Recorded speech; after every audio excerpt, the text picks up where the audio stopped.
Você já parou para pensar determinados prédios, estruturas, monumentos, eles não representam apenas e tão somente fundamentos materiais, não se tratam apenas de tijolos, nem tampouco de cimento, nem tampouco de alvenaria. Eles foram impregnados por uma mentalidade, por uma atmosfera e por um contexto histórico que fizeram com que eles existissem. Se eles existiram, eles passaram a representar esses mesmos contextos históricos.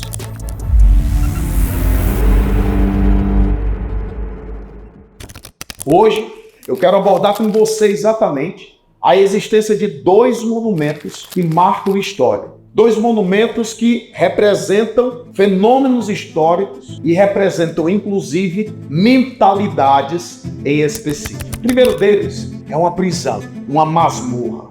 Você já deve ter ouvido falar da chamada Bastilha. A Bastilha era uma prisão aterrorizante. Muitas pessoas que passavam próximo dela costumavam relatar, junto aos amigos franceses, que tinham ouvido gemidos, gritos horrorosos. A Bastilha, ela é essa representação de um horror, de um terror que era infligido pelo governo àqueles que eram considerados inimigos, aqueles que eram considerados vilões da história, presos políticos e até filósofos iluministas chegaram a estar na Bastilha, como é o caso de Jean-Marie Arouet Voltaire. O fato é que a Bastilha não se tratava apenas de pedra, de rocha. A Bastilha não representava apenas essa condição. Não era só prisão, não era só masmorra. Ela era a metáfora material, simbólica, viva do próprio antigo regime. O antigo regime caracterizado pelo absolutismo, pelo clericalismo, caracterizado pelo mercantilismo, pelo intervencionismo estatal, caracterizado pelo privilégio de classes sociais, especialmente o clero e a nobreza, o poder centralizador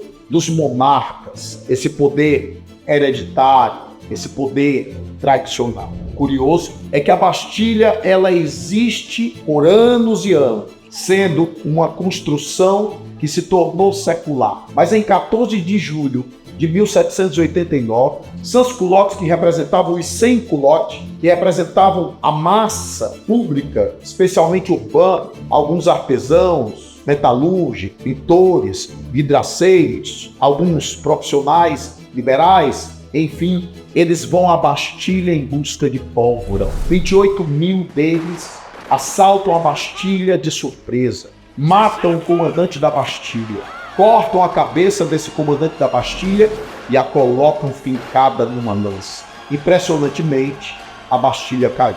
E o curioso é pensar o seguinte: não se tratava só de cair aquela infraestrutura em que eles usaram até explosivos, ferramentas, em que eles chegaram a levar pedras para casa como lembrança histórica daquele momento, mas se tratava de derrubar algo abstrato que era o próprio antigo regime, que era o absolutismo monárquico, naquela ocasião centrado nas mãos de Luís XVI. A queda da Bastilha representava não só o fim do antigo regime, mas também a eclosão de um processo revolucionário que se radicou na França, mas não se isolou da França.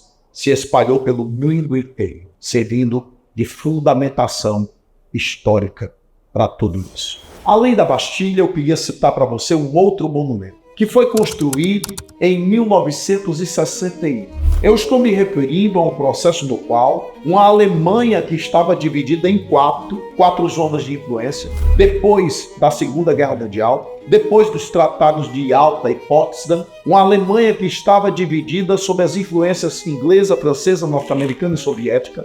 Essa Alemanha gradativamente se transforma em duas, representando o reflexo vivo da bipolarização da economia sistêmica e ideológica mundial. A RDA, República Democrática Alemã Comunista do Oriente, e a RFA, República Federativa Alemã Capitalista do Ocidente. O fato é que as tensões entre as duas Alemanhas chegaram ao ponto de perceber que havia migrações em massa de alemães do Oriente para o Ocidente, de alemães que não queriam viver sob o regime comunista e migraram para o bloco capitalista ou a Alemanha capitalista. Cerca de 3 milhões de alemães aproximadamente fizeram esse movimento, a ponto dessa Alemanha Oriental ter muito mais mulheres, adolescentes, crianças e idosos, para reconstruir essa Alemanha que também foi bombardeada durante a Segunda Guerra Mundial.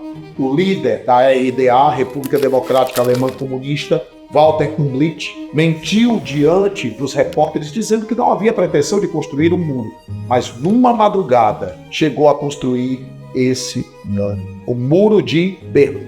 Você conhece o Muro de Berlim?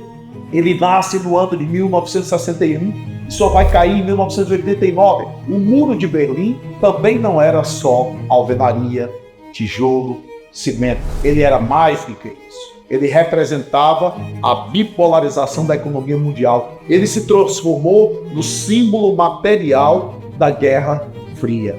Um símbolo que necessariamente estabeleceu toda uma esfera de equilíbrio de forças e, ao mesmo tempo, de tensionamento mundial, porque o ano de 1961, em transição para 1962, ele também vai testemunhar, nesse período, a crise dos mísseis. Curioso é pensar que quando em 1989, quando o Muro de Berlim desaba, era ali o primeiro sinal da queda do socialismo no leste europeu e do chamado fim da Guerra Fria.